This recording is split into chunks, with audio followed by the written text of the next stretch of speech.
Assalamualaikum warahmatullahi wabarakatuh dan salam sejahtera. Salam Malaysia Madani. Nama saya Muhammad Syed Mukriz bin Muhammad Faizal daripada Sekolah Menengah Kebangsaan Sungai Burong. Kod sekolah saya BEA 3079. Saya ulang, BEA 3079.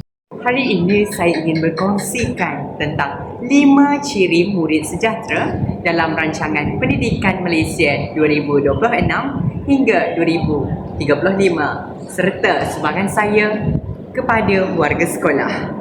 Untuk pengetahuan semua, murid sejahtera ialah murid yang mempunyai sasiah baik, ilmu pengetahuan dan keyakinan diri untuk masa hadapan. Pengetahuan semua, terdapat 5 konsep murid sejahtera.